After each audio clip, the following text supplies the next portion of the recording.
सबसे पहले तो मैं हमारे शास्त्र उसी प्रकार उनका अनुशासन और इस अनुशासन में अनुशासित हो रहे सभी आशाओं को वंदन करता हूँ। मेरे उपज है जिनके कारण से मुझ बुद्ध शासन में उपसंपदा प्राप्त नहीं। वंदन मेरे सभी आचार और कल्याण मंत्री के प्रति वंदन करना पड़े।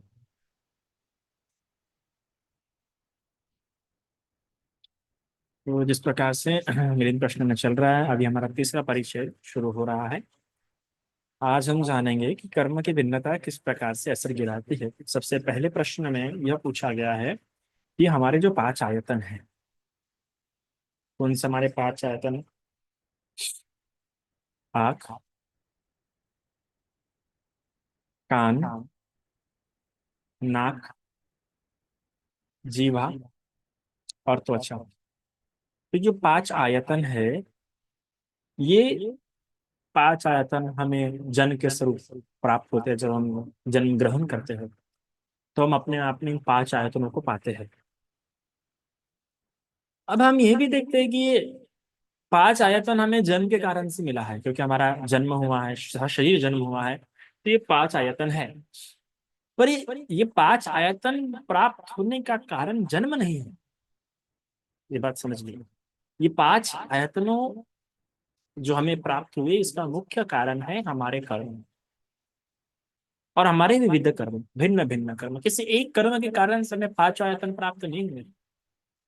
भिन्न भिन्न कर्मों के कारण से हमें पांच आयतन प्राप्त हुए हैं।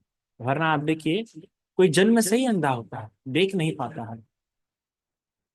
देखा होगा आपने, कोई जन्म से ही सुन नहीं पाता है, बचपन से ही नहीं सुन पाया था। मतलब म्यूट। कोई कोई जन्म से ही बोल नहीं पाता है। देखा होगा आपने। किसी किसी का सब शरीर अच्छा होती है, त्वचा अच्छी होती है ना, सुनने में अच्छा होता है, देखने में अच्छा होता है, पर वो बोल नहीं पाता, मुका होता है। बाकी सारी इंद्रियां अच्छी है, पर एक इंद्रिय देखो, एक आयतन देखो। कुछ कुछ दिखने में सब अच्छा होता है, त्वचा अच्छी गोरी होती है भैया, दिखने में सुंदर होता है, हैंडसम होता है, क्यूट होता है, अट्रैक्टिव होता है, मॉडर्न होता है, फैशनेबल होता है, बहुत अच्छा होता है दिखने में। पर सुनाई नहीं आता उसको, है ना। तो ये किसी एक कर्म के कारण से हमें ये पांचों के पांच जो आयतन है प्राप्त नहीं होते हैं। भिन्न भिन्न कर्म के कारण से हमें, तो जो जिस आयतन से आप अकुशल कर्म करेंगे, वो आयतन आपको अच्छे से प्राप्त नहीं होंगे। कुछ लोग लंगड़े पैदा होते हैं, कुछ लोगों के हाथ आप देखिए, है ना, मुड़े होते हैं, कुछ लोगों के हाथ ऐसे वगैरह होते, भिन्न होता है। मैं किसी का मेरे शब्द से किसी का उपहास हो रहा हूँ तो क्षमा चाहूंगा, पर आप देखिए इस प्रकार से होता है। शरीर से उतने अच्छे ना होने, अच्छे नहीं होते हैं, पर फिर भी देखिए परिवार और अच्छा प्राप्त होता है उनको।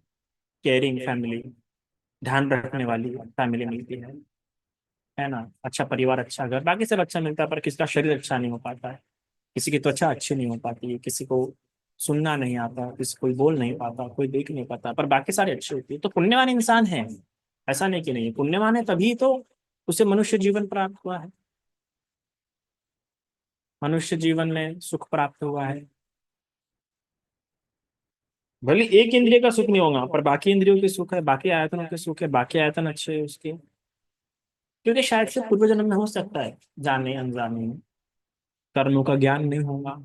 हम तो अकुशल कर्म इसलिए नहीं कर रहे क्योंकि हमें कर्मों का ज्ञान है। हमें पता है कि हम अगर ये अकुशल कर्म करेंगे तो इस प्रकार से दुख प्राप्त होंगे। तो इसलिए हम अपने जो पांचों आयतन है, उन पांचों आयतनों से गलत काम नहीं करते। पर हर कोई तो नहीं कर पाता ना। और फिर वही आयतन आने वाले जीवन में उनका क्या हो जाता है, या अगले जन्म में क्या हो जाता है, अच्छा नहीं होता। कुछ लोग की आंखें ठीक प्रकार से काम नहीं करती, या आंखें तिरपी होती है उनकी, या कुछ लोगों के कान ढंग से नहीं होते, सुनाई नहीं आता। तो इंद्रियों से अकुशल कर्म किए होंगे, क्योंकि आंख चक्षु विज्ञान लगे, सोत विज्ञान लगे, ज्ञान विज्ञान लगे, जीव विज्ञान लगे, और उसमें उस विज्ञान से वैसे कर्म होते हैं, वैसे कर्म संस्कार उत्पन्न होते हैं। तो फिर वो कर्म संस्कार क्या होते हैं, जब माँ के गर्भ में, क्योंकि चित्त के आधार पर, चित्त के संस्कारों के आधार पर पूरी काया बन रही होती है गर्भ में, हमारे नहीं, बल्कि जो गर्भ में होता है वो गर्भ की चित्त, जो च्युति विज्ञान उत्पन्न हुआ, वो च्युति विज्ञान क्या करता है कि पूरी काया को बनाने का काम करता है ना। हृदय के साथ जो च्युति विज्ञान उत्पन्न हो जाता है, तो वो धीरे धीरे करके पूरी काया को बढ़ाने का काम करता है। तो जिस जिस आयतन से उसने अकुशल कर्म किया होगा, गाढ़ा कर्म किया होगा, तो वो क्या होता है, उस समय में चित्त वृत्ति डिस्टर्ब हो जाती है। समझ जाओ, आप ऐसी ऐसी मस्त ऐसी प्यारी पेंटिंग बना रहे हैं फॉर एग्जाम्पल, है ना, ऐसी पेंटिंग वगैरह मस्त आप बना रहे हैं, मस्त लय में है, लय चलते जा रहा, तब अचानक से धक्का लग जाए किसी का, तो वो जो अच्छा स्केल चल रहा था, वो जो अच्छी शेडिंग चल रही थी, अच्छा बराबर बॉर्डर से आप कलर कर रहे थे, किसी का धक्का लग गया तो क्या हो जाएगा, वो पूरा बिगड़ जाएगा।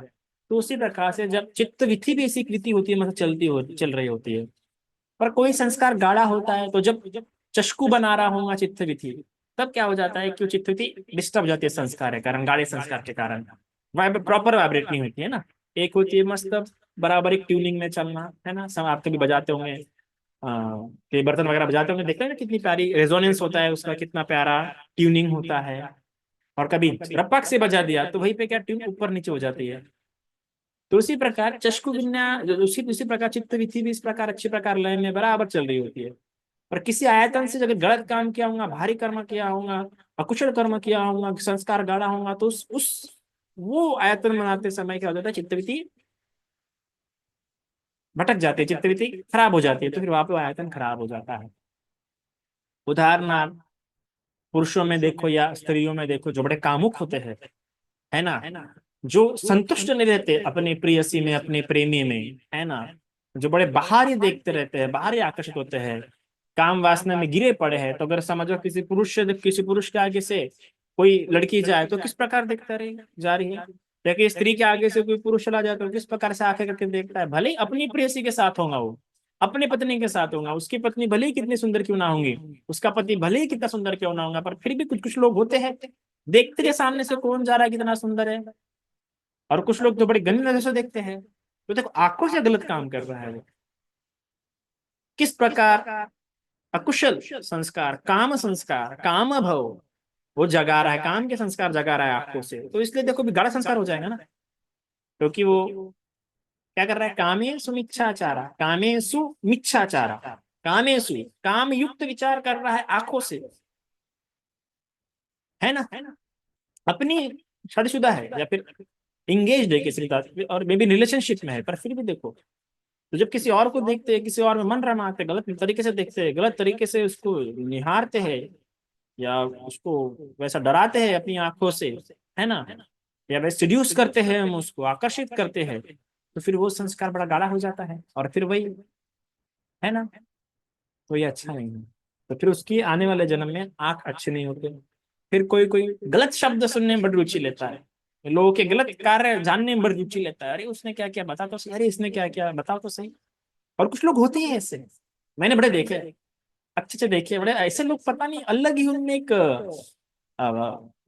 ये होती है उमंग, अरे बताओ बताओ बताओ, तो जानबूझ के बात सामने वाले से निकालने में। और कुछ लोग तो बड़े तेज तर्रम होते हैं किसी से बात निकलवाने में, मैंने देखा है, मुझे बड़ा आश्चर्य होता है कि बड़ी रुचि आती है। और इसलिए ये भी एक कारण है कि मैं ज्यादा लोगों से बात करना पसंद नहीं करता, है ना, क्योंकि कैसा ज्यादा बात करो तो अपने आप होता ही है, इसकी उसकी बारे में जानने की वो एक स्वभाव, एक वो एक हमारी हमारे वाक संस्कार ऐसे बन चुके हैं, या बातें करने की हैबिट ऐसे बन चुकी है कि वो बोलते बोलते ना चाहते हुए भी इसकी उसकी बात हम जान ही लेते हैं, निकाल ही लेते हैं, क्योंकि हम संसार में रहते हैं ना, संसार में लोभ से, लाभ से, द्वेष से घिरे होते हैं। बातें करते करते कब कौन संस्कार जाग जाए, कब किसके बारे में जानने में रुचि आ जाए, तो हो जाता है। तो ज्यादा जहाँ पे बातें होती है, जहाँ पे ज्यादा ज्यादा जहाँ पे हो जाएगा देखना सुनना, वहां पे ये होता है, कुशल संस्कार जागते हैं, उस प्रवाह में इंसान चला जाता है। तो जो उसने वाणी से किया होगा, वाणी से दूसरों के बारे में गलत बातें, कभी हमसे भी होता है, हमसे भी होता है, ज्यादा बातें करते करते हम इसकी उसकी निंदा कर ही देते हैं। मेरे तो कई बार हुआ होगा, प्रवचन में भी हुआ होगा, तो कर ही लेते हैं निंदा, वो रहती है ना अंदर में भड़ास दबी हुई, ऐसे थोड़ी। और जब संसार में है तो हर एक कई लोगों को लेके रहती है भड़ास, याद रखना। लाभ का लाभ का ये होता है आकर्षण, धन का होता है आकर्षण, होता है, नहीं दिख के होता है।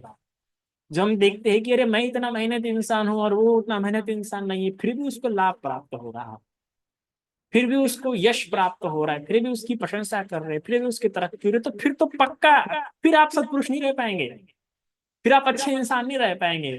जाने अनजाने में आपके मुंह से निकल जाएगा, वो क्या मुझे पता रहेगा, मेरे को सब पता है, ये होता है, ऑटोमेटिकली होता है, ऑटोमेटिक ट्रिगर ही हो जाता है, अंदर से निकल जाता आ जाता है। इस प्रकार से कैसे कुकर में अगर वो हो जाए ना एयर टाइट, तो सीटी बच जाती है। वैसे ही फिर आप भी सत्पुरुष हो, कब का सत्पुरुष होंगे भैया, देख रहे हो वो ठीक है सत्पुरुष के एक पर, वो तो दुष्ट है ना, फिर उसी तरह की क्यों हो रही है। तो भड़ास कुकर की सीटी से मानो भड़ास एकदम दश निकल जाती है।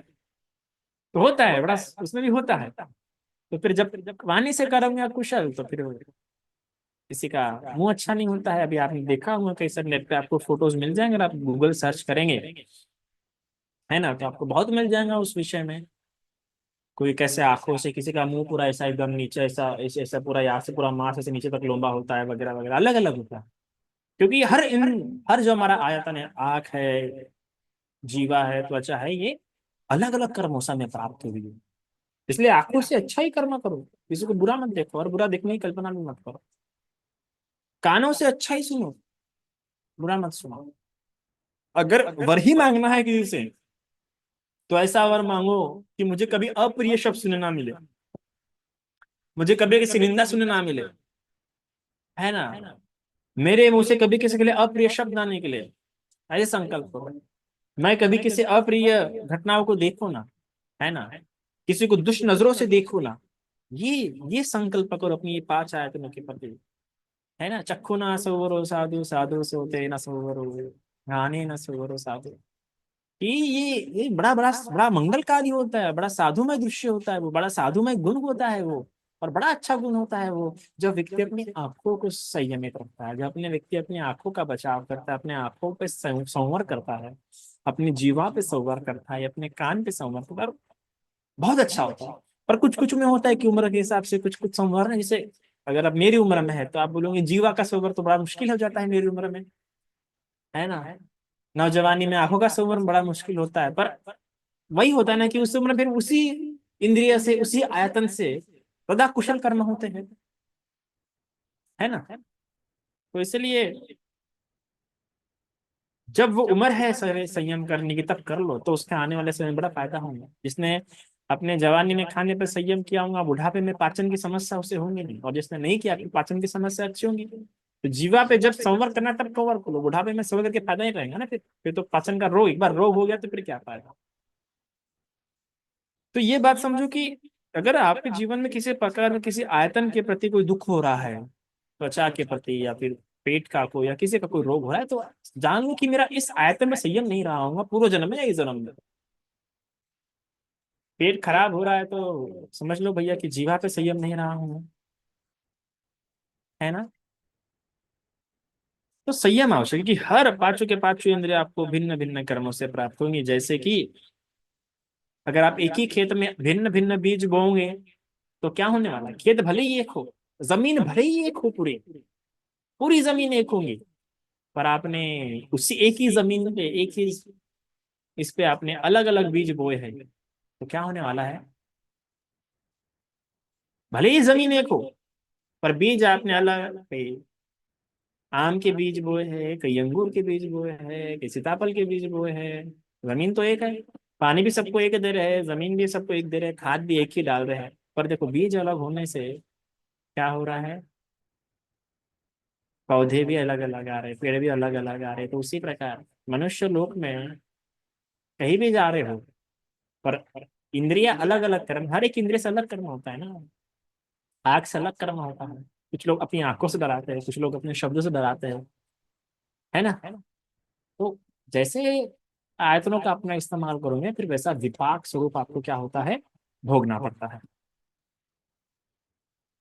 तो उसी प्रकार ये जो आपने देखा, तो पांचों इंद्रिया, जो पांचों आयतन है, वो भिन्न भिन्न कर्मों से प्राप्त होते हैं। उसी प्रकार आप मनुष्य में एक बात और देखते हैं, मनुष्य में क्या पशुओं में भी देखते हैं, कुछ बड़े दीर्घायु वाले होते हैं, बड़े लंबे आयु वाले होते हैं। तो कुछ लोग बड़े अल्प आयु वाले होते हैं, कम उम्र में ही मर जाते, 30 उम्र में, 40 उम्र में, है ना, 50 की उम्र में, 60 की उम्र में जल्दी मर जाते हैं। कुछ लोग बड़ा लंबा जीते हैं, है ना। अब देखो नेपाल में जो भी संघर्ष शुरू है, वहां पे भी देखो 13 13 14 लोग, युवा बच्चे मारे गए। युवा कितने सारे लोग थे वहां पे, पर 13 बच्चे क्या हो गए, उनकी मृत्यु हो गई। और कुछ लोगों की जवानी में ही माता का देहांत हो जाता है, कुछ लोगों का जवानी में ही पिता का देहांत हो जाता है ना, वो सुख नहीं देख पाते हैं। तो होता है किसी की छोटी आयु होती है, किसी की बड़ी आयु होती है। आपने देखा होगा कोई बचपन से ही बहुत रोग देखते आ रहा होता है, और कोई बड़ा बचपन से निरोगी, बड़े बड़े जगहों पे जाके भी उसको रोग नहीं होता। इस कोरोना काल में कुछ ऐसे भी लोग हैं जिनको कोरोना हुआ ही नहीं होगा, जो 2 बार हुआ था और बच गया मैं। शायद से आप लोगों को परिधि में प्रवचन देना होगा, इसलिए बचा लिया किसी ने। तो होता है किसी किसी को कोरोना हुआ ही नहीं, किसी किसी को 2 बार हो गया। उसमें से मैं एक को 2 बार हो गया था कोरोना।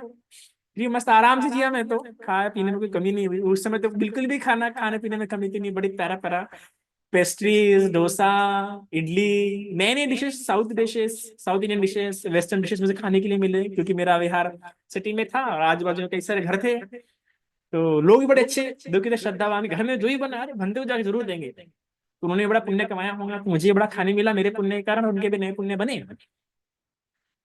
तो दिन थोड़े अच्छे थे कोरोना के मेरे लिए, बाकियों के लिए पता नहीं। खाने के मामले में भले ही कोरोना हुआ होगा, पर आराम से जिया, मस्त सुख से जिया।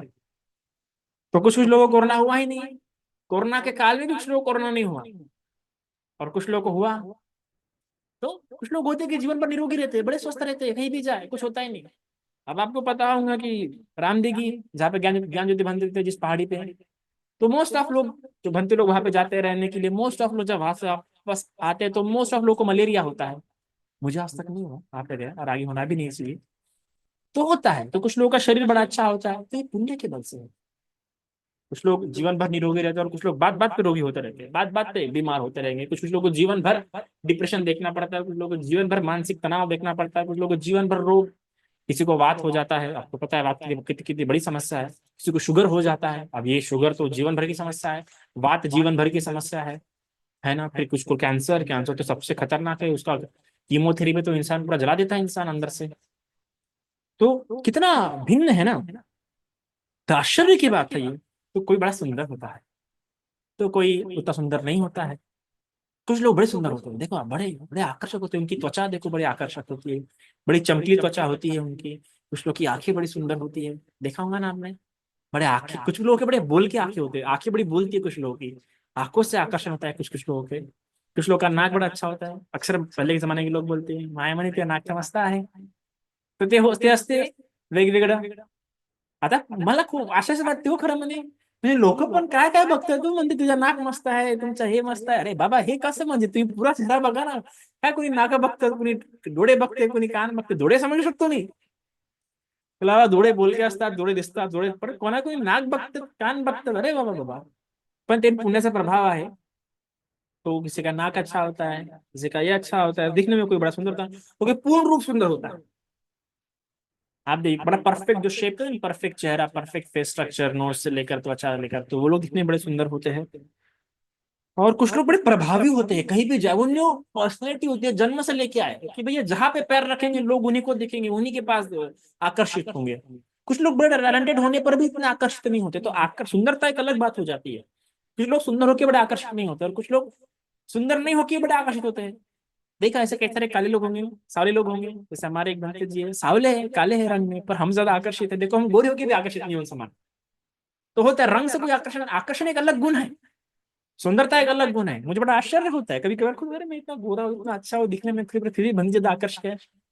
तो आकर्षण एक अलग गुण होता है, ठीक है। तो उससे रंग से तो वो भी एक पुण्य का प्रताप होता है। आप भले ही गोरे होंगे, मैंने देखे ऐसे कई सारे लोग बड़े गोरे हैं, पर तेज नहीं है उनके चेहरे पे, वो आकर्षण नहीं है। और कुछ लोग बड़े काले ढिप्पड़ होने पर भी बड़ा आकर्षण है उनके इस पे। आकर्षण भी पुण्य से प्राप्त होता है। तो अब कुछ लोग बाल ना होने पर भी हमारा संदेश जी देख लो, पूरे बाल उनने, उपासक है, भंडे लाइफ में तो दिखता का अच्छे लगते हैं मंक लोग तो बिना बाल के, पर मंक लाइफ बिना मंक होने वाले संदेश जी देखो हमारे कितने सुंदर है, अच्छी हाइट है ना, गोरे गोरे है, और बाल नहीं है फिर भी इतने आकर्षक है। ये पुण्य का बल है ना संदेश। क्या पुण्य किया होगा बताना, सबको शेयर करना सब खत्म होने के बाद एंडिंग में, है ना। कितना कितना सौभाग्य की बात है कि एक तो सुंदर भी हो गए, गोरे भी हो गए, हाइट भी मिल गई अच्छी खासी, और बिना बाल के भी सुंदर दिखते हैं, है ना। तो कोई कोई बड़ा धनी पैदा होता है, बड़े धनवान होते हैं। और कुछ लोग बड़े संघर्ष करने पर भी धनी नहीं होते हैं, बड़े मेहनत करने पर भी धनी नहीं हो पाते, उनको तो थोड़ा सा भी बिजनेस कर ले, थोड़ा सा भी कुछ काम कर ले, धनी धनी, पैसा पैसा। और कुछ लोग निचले कुल में पैदा होते हैं, और कुछ लोग श्रेष्ठ कुल में पैदा होते हैं। अब जो रॉयल फैमिली में, थाईलैंड में रॉयल फैमिली है, जापान में रॉयल फैमिली है, कोरिया में रॉयल फैमिली, तो जो रॉयल फैमिली में पैदा होते होंगे, मतलब पैसा तो है, पर एक रॉयल स्टेटस भी है।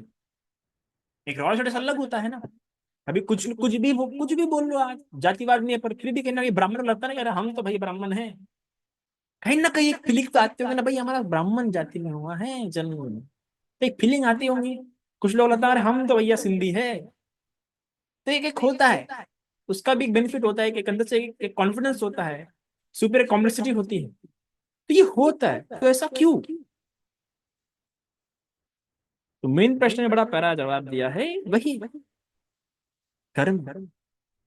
भिन्न भिन्न कर्म करने के कारण से ये भिन्न भिन्न, उनमें आपको ये भिन्नता देखने की मिलती है।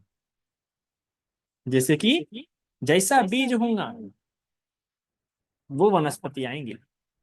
बीज अगर अच्छा होगा तो फल भी अच्छा आएगा। अभी आपको देखो मैंगो, आम, आम तो एक ही है, आम आम होता है भैया, बीज बीज होती है, आम की बीज होती है, पर फिर भी कितने डिफरेंस है। खापसी आंबा, फिर और कौन कौन से आम होते हैं, कोल्हापुरी, कोकनी आंबा, कोकनी आम है ना, खापसी, और कौन सा होता है। मेरे को तो पसंद नहीं है आम उतना, तो मेरे लिए को लाना मत भैया। पर मैंने एक आम खाया तो बड़ा टेस्टी था। मैं कभी बार लगता है भंजीला में आंबा पसंद, आमी नहीं, मला तो आवड़त नहीं, पर होते हैं। तो मुझे पहले पता नहीं था, कि मैंने कभी खाया नहीं आम, तो मुझे उतना रुचि कभी आया नहीं। पर फिर जब पता लगा, लोग मुझसे पूछते कौन था, कहाँ आम है, कोल्हापुरी है, कोकनी है, खापसी है, और केसरी है, कौन सा है। मैंने बोला आम तो आम होता है भैया, पीला तो दोनों है आम, और आखिर में चूसना चाहिए, तुम लोगों को खाना चाहिए, तो इतना क्यों सोच रहे हो। नहीं बोले टेस्ट में अंतर होता है। मैंने बोला ऐसे कैसे टेस्ट में अंतर हो सकता भैया, आंबे का टेस्ट होता है, उसमें क्या तुम लोग अभी टेस्ट में इतनी वैरायटी देख रहे हो, अम्बा मतलब अम्बा है ना। फिर नहीं, फिर उन्होंने मेरे को दिखाया, ये देखो, ये तुम टेस्ट करके देख लो, बोले ये केसरी है, खापसी, और ये ऐसा अलाना फलाना, और फिर सही में टेस्ट था। बोला अरे वाह, कमाल है, वैरायटी है। तो देखो, आम की भली बीज होंगे, आम के बीज है, पर बीज कौन सा है, वैसा उस आम में मिठास रहेंगी, वो आम में वैसा गुणधर्म रहेगा। तो उसी प्रकार से भले हम मनुष्य हैं, हम सब में मनुष्यता का बीज है, मनुष्यता के कर्म किए होंगे अपने पूर्व जन्म में हम सभी ने, है ना। मनुष्यता की कर्म किए होंगे, पर उसमें भी, उसमें गुण धर्मता अलग होंगे। किसने बड़े प्रेरित तरीके से किया होगा, किसी ने तुच्छ तौर से किया होगा, है ना। किसी के घर पे कोई भंते आए होंगे, हाँ भाई आज परित्र आना है, भंते जी बोलो, लो भंते जी को बुलाया है, चलो खाना बना दे देते हैं। पर कुछ लोग नहीं, आज घर में मेरे भंते जी आने वाले हैं, मैं तो अच्छा बनाऊंगी खाना, मस्त, सुबह से लग जाते हैं, बड़े अच्छा, स्वादिष्ट स्वादिष्ट, सिंपल दाल बनाएंगे, पर दाल भी क्या टेस्टी बनाएंगे। और कुछ लोग पता नहीं, हम तो खाएंगे लेकिन खाना तो पड़ेगा, क्योंकि खाएंगे नहीं तो फिर बाद में नहीं खा पाएंगे, समय हमारा बहुत है। पर कुछ लोग देखो, सुबह से लग जाते हैं और कैसे डिशेस बनाते हैं, इतने वेराइटी के डिशेस बनाते हैं, क्या बताओ। हमारी एक उपासिका थी, और भी कई सारी उपासिका है, ऐसा बोलना नहीं चाहिए, पर जब भी जाएंगे तो 3-4 वेराइटीज, मच्छी कई सारी वेराइटीज, चिकन की कई सारी वेराइटीज, है ना। फिर रोटी की कई सारे वेराइटीज, पराठे फुलके अलग, और ये फिर भात में 2-3 वेराइटी, बिरयानी अलग, व्हाइट चावल अलग, फुल कलरफुल चावल अलग। थोड़ा आनंद होता है किसी को, तो देखो इतना पूरी। तो भैया फिर जो ऐसे कर्म करेंगे, फिर तो खाप से अम्बा मिलना चाहिए, केसरी अम्बा मिलना चाहिए, है ना, तो फिर वैसा स्वादिष्ट बनेगा ही इंसान। जो सुंदरता, या जो निरोगीपना, या जो प्रभावितता, या जो ये प्रभावशाली होना, ये सब हमारे क्या होता है, कर्मों के पुण्यता पे। कितने अच्छे से हम वो कर्म कर रहे हैं, कितने मन लगा के कर्म कर रहे हैं, है ना, उतने अच्छा हमें अंग प्राप्त होंगे, उतनी अच्छे में सुंदरता प्राप्त होंगे। आप सिंपल से देख लो ना, गोरेपन में भी कितनी सारी वेरायटी है। अभी पहले आती थी ना वो, फेयर एंड लवली में आती थी, एक स्केल आती थी ऐसी लंबी, थोड़ा काला, फिर थोड़ा और गोरा, फिर और ज्यादा गोरा, फिर और ज्यादा गोरा। तो देखो, सिर्फ गोरा होने का मतलब नहीं होता था, गोरे में भी कितनी वैरायटी है। एकदम कोई चमकीला गोरा, कोई तेजवान गोरा, भगवान तो गोल्डन। हाँ, आप विचार इमेजिन कर सकते हैं, क्या स्किन रही होंगी उनकी गोल्डन, मतलब भगवान की। तो कितने पुण्य कर्म होंगे भगवान के, क्या ही पुण्य कर्म किया होंगे। हो ही क्या आप लोगों की गोल्डन स्किन, नहीं ना। फिर अच्छे से नहीं किए होंगे पुण्य कर्म। मेरी है थोड़ी गोरी, थोड़ी बहुत, तो इसलिए कर्म अच्छे से करो, मन लगा के कर्म करो। अरे छोटी सी दाल ही बना दो ना, बड़े अच्छे से बनाओ। कुछ लोग ढल ढल पानी बना देते हैं पूरी दाल में। माना कि दाल महंगी है, पर स्वादिष्ट बनाओ, अच्छे से बनाओ, मन लगा के बनाओ। अब ये बात है कुछ लोग की ढलल पानी होने पर कुछ कुछ लोग की दाल बड़ी स्वादिष्ट होती है, और कुछ लोग आहा इतनी प्यारी गाड़ी दाल बनाते हैं एकदम मस्त, वहां पे क्या क्या डालते हैं वो, लंबी लंबी मिर्ची, फिर उसमें लाल वाली मिर्ची, हरी वाली मिर्ची, और फिर वो तर्री क्या बोलते हैं वो अलग से वो फ्राइड ऊपर से। तो ये होता है, तो इतनी रुचि लगा के करते हैं, और मैंने देखा है ऐसे वो लोग, जो कुछ लोग कहते हैं ना सुबह से लग जाते हैं, सुबह 4 बजे से उठ जाते हैं। तो आप विचार कीजिए क्यों इतना संघर्ष, कितना परिश्रम करें ना, सुबह 4 बजे से उठ जाना, फिर वो खाना बनाना, एक एक चीज डिटेल में बनाना। और कुछ कुछ लोग तो मैंने लिटरली ये सब देखा है कि क्या श्रद्धा, कि भंते जी हम तो आपको गर्म रोटी देंगे, एकदम रुके रहे, तो हम यहाँ पे खा रहे होते, और बेचारे वो मस्त हाथ जला जलाते अंदर के किचन से हमारे लिए गरम गरम रोटी लाते थे। कितना पुण्य है, भले उनके हाथ जल रहे होंगे, अगले जन्म में क्या त्वचा मिलेंगी उनको, है ना। तो ये होता है। एक याद है मुझे, एक बच्चा जब उनके घर पे खाने के लिए जाना था, तो उसको जब पता लगा कि मैं खाने के लिए आने वाला हूँ, तो उसने बोला मम्मी मैं हेल्प करूंगा आपकी, कि भंते जा रहे हैं खाने के लिए। तो क्या संस्कार, थोड़ा सा बच्चा था, बोला नहीं भंते जाएंगे, मैं भी करना चाहता हूँ, मैं अपने हाथों से खिलाऊंगा। और कुछ बच्चे तो बड़ी प्यारी होती है कि नहीं भंते मैं अपने हाथों से आपको खिलाना चाहता हूँ, मैं अपने हाथों का स्वाद आपको खिलाऊंगा। तो ये जब ऐसी कर्मों में यदि इतनी ऊर्जा आ जाती है, तो वो कर्म प्रणीत हो जाते हैं। इतना धैर्य, इतना वीर, इतनी श्रद्धा, इतना परिश्रम, तो कर्म और प्रणीत हो जाता है, और इस कारण से जीवन और सुंदर हो जाता है, प्रभावशाली हो जाता है। क्योंकि आप कर्मों में प्रभाव है, तब जिन्हें प्रभाव आएंगे ना, फिर आप भी प्रभावशाली बन जाएंगे। जिनके कर्मों में ही प्रभाव नहीं हो, कहाँ से प्रभावशाली बनेंगे। तो इसलिए कर्मों की भिन्नता, इस प्रकार से हमारी आयतनों में भिन्नता, सुंदरता में भिन्नता, निरोगी होना। ऐसे कई सारे लोग हैं जो जीवन भर कभी दवाखाने नहीं गए हैं, ऐसे भी लोग हैं, मैंने मिला है ऐसे लोगों से। कोरोना के समय में लोग ऐसे भटके हैं, पर फिर भी उन्हें कोरोना नहीं हुआ। और कुछ लोग कोरोना हुआ और फिर भी उनको मेडिसिन लेनी नहीं पड़ी, ठीक हो गए वो लोग। उसमें से मैं एक था, हुआ था पर ज्यादा मेडिसिन मुझे लेनी पड़ी नहीं। तो वो प्रभावता होती है, प्रभावशाली, इसलिए पुण्य कर्म परिश्रम लगा के करो, है ना। अपने जो 5 आयतन है अच्छी तरीके से इस्तेमाल करो, अपनी हर इंद्रिय अच्छी प्रकार से इस्तेमाल करो। इतना आज के लिए काफी है। साधु साधु साधु।